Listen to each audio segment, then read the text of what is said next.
This is the Barsapara Cricket Stadium in Guwahati. It is a venue with a clear reputation. It consistently yields high-scoring, punishing cricket. The real hazard here emerges after the sun goes down. A heavy evening dew routinely coats the outfield, covering the grass in moisture and turning the ground into a slippery hazard for the fielding team. When that water transfers to the ball, the physics of pitching completely shift.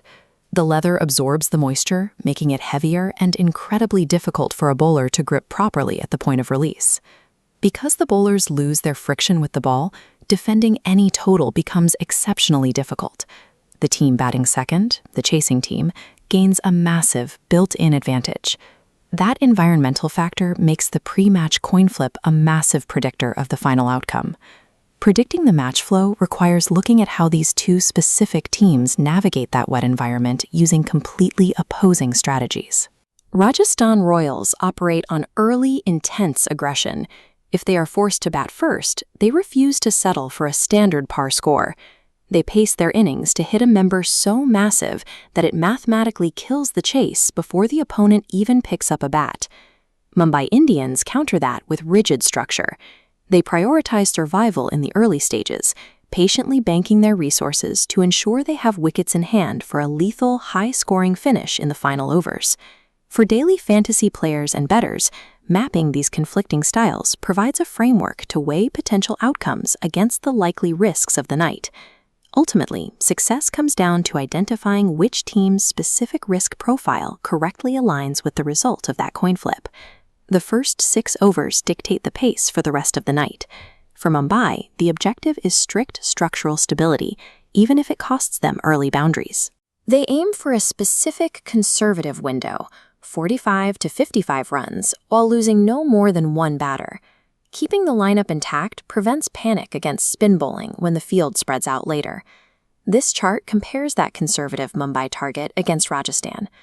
Rajasthan's top order immediately attacks the new ball, looking to seize momentum and inflate their run rate from the very first over. That aggression carries severe risk. If Rajasthan loses 2 quick wickets in the power play, it can immediately derail their entire innings. Mumbai relies heavily on those early mistakes. By forcing Rajasthan into bad matchups and taking early wickets, Mumbai dictates the pacing and limits scoring opportunities in the upcoming middle overs. If Mumbai's bowlers fail to strike early, Rajasthan routinely cruises past 60 runs unabated. That effectively puts the total out of reach before the 7th over even begins. The power play phase is entirely about avoiding early structural collapse, so the batting side can dictate the terms of engagement for the rest of the match. Once the fielding restrictions lift in over 7, the game shifts. This is the precise window where Rajasthan tries to rapidly dismantle the Mumbai batting order. Rajasthan deploys aggressive spin and off-pace deliveries here. They want the ball to grip the surface and alter its trajectory off the pitch to generate mishits and take wickets. The vulnerability here is the dew factor. If the pitch is wet and slick, the ball slides straight onto the bat, turning those aggressive variations into easy boundaries. Mumbai counters this aggressive phase by identifying Rajasthan's most dangerous control bowler. Instead of attacking them, Mumbai treats those specific overs as a pure survival test. Mumbai enforces a strict internal rule during this stretch. They must keep at least one set batter at the crease through the 15th over. This requires extreme discipline. The Mumbai batters intentionally reject scoring opportunities, choosing instead to wait out the threat. This transforms the middle overs into a methodical stalling tactic. It is a calculated grind engineered specifically to protect wickets so they can maximize their hitting power in the final act. That final act revolves entirely around Mumbai's premium fast bowler, Jasprit Bumrah. Mumbai's non-negotiable rule is to save at least 2 of his overs for the final stretch. This timeline tracks the expected scoring across overs 16 through 20. When you block out the 2 overs bowled by Bumrah, the opponent's ability to finish with a high score is mathematically neutralized. Rajasthan's specific blueprint for this is complete risk aversion. They abandon aggressive shots against him, accepting a flat, low scoring rate simply to survive his spell. To compensate for those quiet overs, Rajasthan is forced into an extreme mathematical corner. They must now extract 12 to 15 runs per over against Mumbai's remaining bowlers. This places massive pressure on Mumbai's secondary seamers.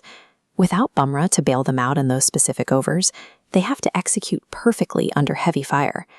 To protect those secondary bowlers, Mumbai's own buyers start reducing their target score starting around over 13.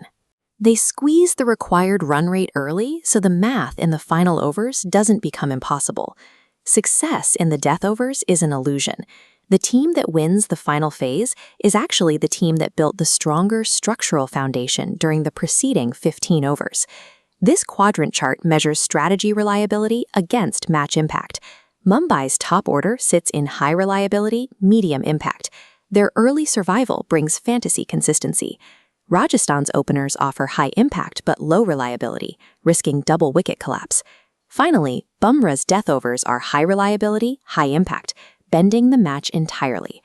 Consider the role of Mumbai's secondary power play seamer.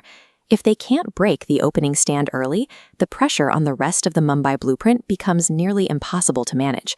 There is one real-time visual cue that overrides all of this analysis. If heavy dew is visible by the 10th over of the first innings, all grip-based spin analytics become worthless.